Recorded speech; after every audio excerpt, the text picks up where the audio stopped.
The kid hiked up the dark stairwell to the 6th floor, hoping only for a decent tip, maybe 15 cents. Busting up a Russian spy ring was an unexpected bonus. It was a Friday afternoon in June 1953, collection day for Jimmy Bozart, a 13-year-old paperboy for the Brooklyn Eagle. The newspaper cost 35 cents a week, and most people threw in an extra nickel or dime. The two retired teachers on the top floor of this apartment building were a bit more generous. They usually gave him 2 quarters. Jimmy knocked on the teacher's door. One of the women greeted him and dropped coins into his hand, more coins than usual. To be polite, he waited until the door was closed to look down at his palm. It was good. 1 quarter and 5 nickels. But as Jimmy started down the stairwell, his heel caught on a step and the money went flying. Coins bounced down the stairs, clanking and spinning. He scrambled after them. He found the quarter first, then 4 of the nickels. Where was the other one? The bulb in the ceiling fixture was out. Searching step by step in faint light angling in from a high window, Jimmy spotted the familiar sight of Thomas Jefferson's Monticello home. The back of a nickel. Only the back. Jimmy picked up the sliver of silvery metal. The coin had no front. He found the other side of the coin on the landing.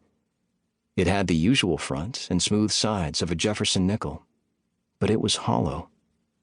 Something was wedged in the space inside, something square and black.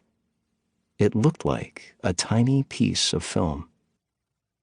Jimmy pried the thing out and held it up to the window. He saw tiny numbers printed on the film, groups of 5-digit numbers typed in neat columns. Some kind of secret code? Jimmy raced home, wondering what he'd found.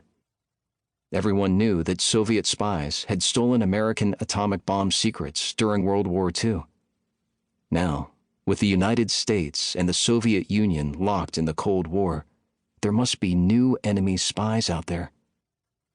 Could this coin have anything to do with that?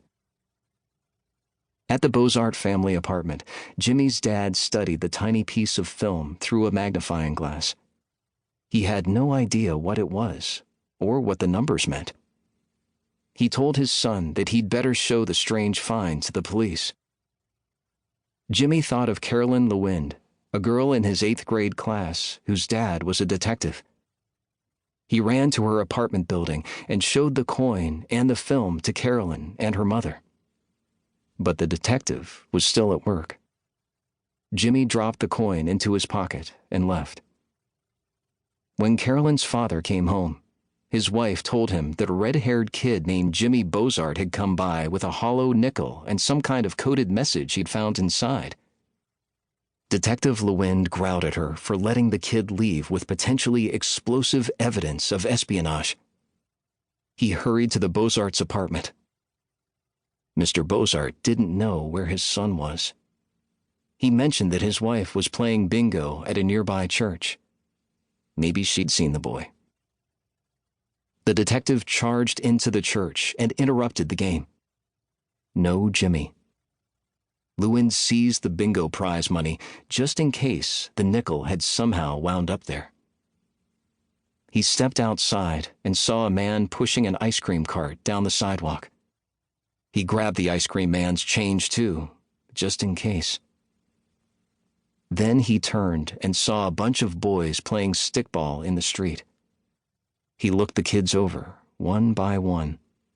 His gaze froze on a kid with red hair and freckles, about his daughter's age. Barging into the game, he said, "You're Bozart?" Jimmy nodded.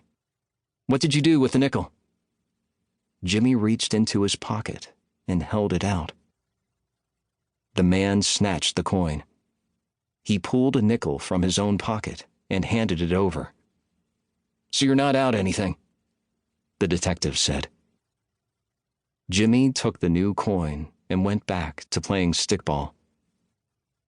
He would be a college student by the time he realized that he'd stumbled into a series of events that were moving the globe's two great powers to the brink of the third and final World War.